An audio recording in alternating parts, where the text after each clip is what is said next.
মুভির শুরুতে দেখা যায় বিমো ও তার স্ত্রীকে। বিমো দূর শহরের এক গ্রামে শিক্ষকের চাকরি পেয়েছে। স্ত্রীও তার সাথে যাওয়ার জেদ ধরে, এতে বিমো রাজি হয়ে যায়। এদেরকে নিয়ে যাওয়ার জন্য একজন ট্রাভেল এজেন্ট আসে, সাথে আছে ড্রাইভার জুনাই। পথে জুনাই বলে ওখানে তো অনেক কম লোক রয়েছে, আর আগের বছরে সেখানে অনেক বড় বন্যা এসেছিল, যার ফলে সেখানের অধিকাংশ মানুষ মারা গিয়েছে।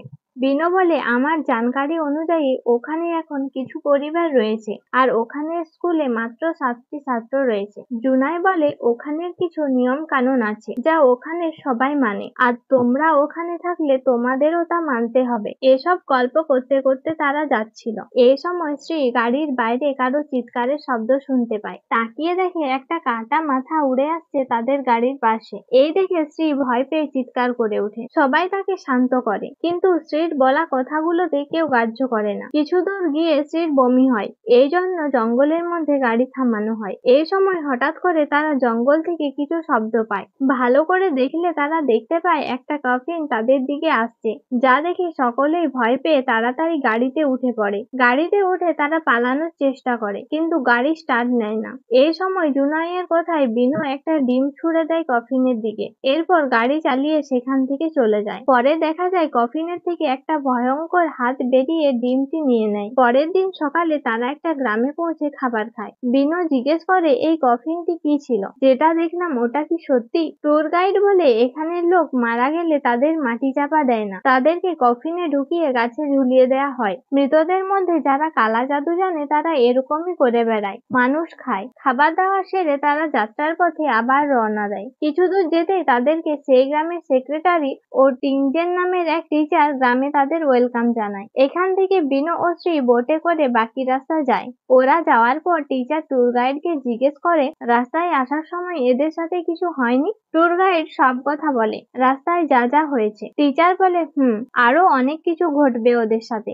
অন্যদিকে বিনোরা গ্রামের কিনারায় নেমে সেখান থেকে জঙ্গলের পথে এগিয়ে যায়। এই জঙ্গলে তারা গাছের মধ্যে অনেক কফিন ঝুলতে দেখে। এই দেখে শ্রী কিছুটা ভয় পেয়ে যায়। বিনো তাকে সাহস দিয়ে সেখান থেকে এগিয়ে যায়। কিছু দূর গিয়ে তারা এক বৃদ্ধা ও একটি লোককে দেখতে পায়। বিনো তাদেরকে স্কুলের রাস্তা জিজ্ঞেস করে। দেখা যায় বৃদ্ধা তাদের রাস্তা দেখিয়ে এক অদ্ভুত দৃষ্টিতে তাকিয়ে থাকে, যা দেখে বিনো ও শ্রী কিছুটা অবাক হয়, কিন্তু তারা বেশি গ্রাহ্য না করে স্কুলের দিকে এগিয়ে যায়। স্কুলের সামনে টিচার কাসনো তাদের জন্য অপেক্ষা করছিল। কাসনো তাদের স্কুল দেখিয়ে তারপর কেবিনে নিয়ে যায়। কেবিনে তিনজন একসাথে খেতে খেতে কাসনো বলে এই গ্রামে এক সময় অনেক বড় বন্যা এসেছিল, তখন থেকে গ্রামের অবস্থা এরকম। এখন স্কুলে একটা ক্লাসে 3জন ও একটা ক্লাসে 4জন বাচ্চা রয়েছে। কাসনো স্ত্রীকে বলে তুমি যদি চাও তো তুমিও স্কুলে পড়াতে যেতে পারো, এতে তোমার মনও ঠিক থাকবে আর একা একা বাড়িতে বসে থাকতে হবে না। খাবার শেষে বিনো কাসনোর সাথে কথা বলতে বলতে রুমের বাইরে যায়। এদিকে স্ত্রীর রুমের ভেতরে কেমন যেন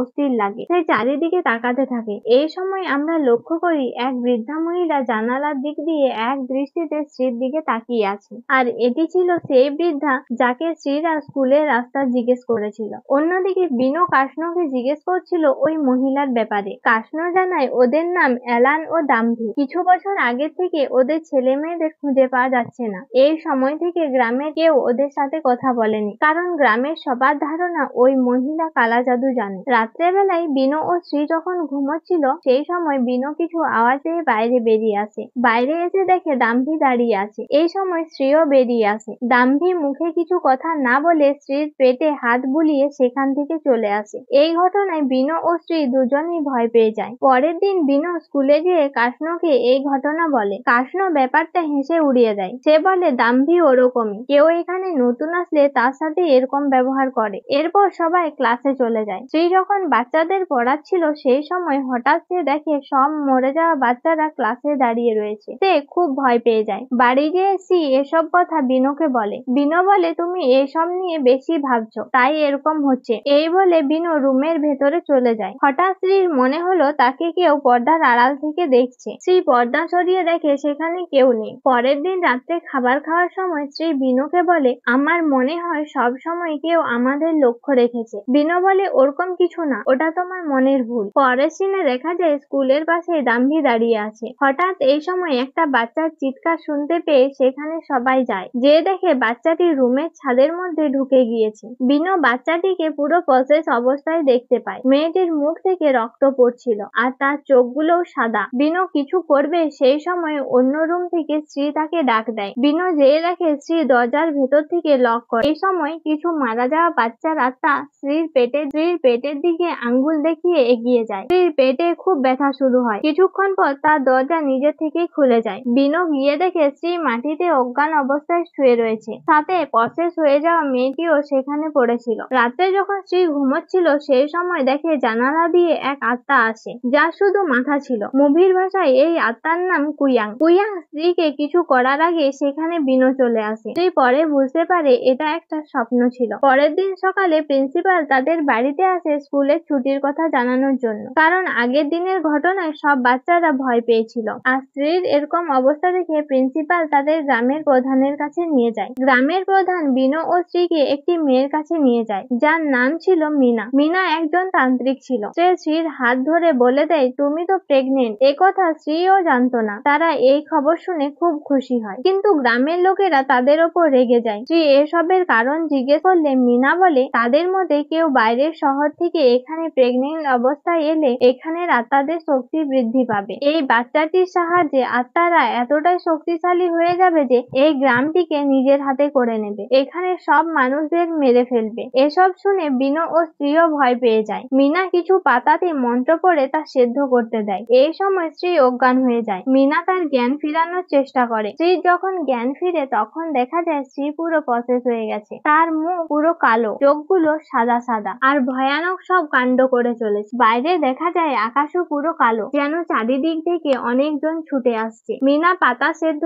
জল খাইয়ে স্ত্রীকে ঠিক করে দেয়। অন্যদিকে গ্রামের সবাই মিটিং করে সবার ধারণায় এসব দাম্ভি করছিল, কারণ সে একজন কুয়াং। তারা ঠিক করে দাম্ভিকে মেরে ফেলার। এই সময় টিনজেন আসে। টিনজেন শিক্ষকের পাশাপাশি একটা ছোটখাটো তান্ত্রিকও ছিল। বিনো তার কাছে সাহায্য চাইলে টিনজেন বলে, আমার কাছে তো এই অবস্থার কোনো সলিউশন নেই, কিন্তু আসল কুয়াং এর চুল আছে, যা কোনো কুয়াং সামনে এলেই নড়বে। বিনো রুমে যেয়ে সব প্যাকিং করতে শুরু করে, কারণ তার কাছে চাকরির থেকে তার স্ত্রী ও বাচ্চা অনেক গুরুত্বপূর্ণ। এই সময় টিনজেন এসে বলে, শহর যাওয়ার জন্য কোনো বোট আজ আসেনি, কিন্তু তোমরা চিন্তা করো না, আমি তোমাদের বাড়ির চারিদিকে প্রোটেকশন দিয়ে দিচ্ছি। কোনো কারণে সকালের আগে এই বাড়ি থেকে বাইরে এসো না। এরপর রাত্রে শুরু হয় বিনো ও স্ত্রীর বাড়ির ওপর তাণ্ডব। মনে হচ্ছিল যেন বাড়ি ভেঙে যাবে। ছাদে কেউ জোরে জোরে আওয়াজ করছিল, চারিদিকে জানালা দরজা নড়ছে আর বিকট এক চিৎকার কানে আসছে। এভাবে কোনো রকমে রাত কাটিয়ে সকালে তারা শহরে যাওয়ার জন্য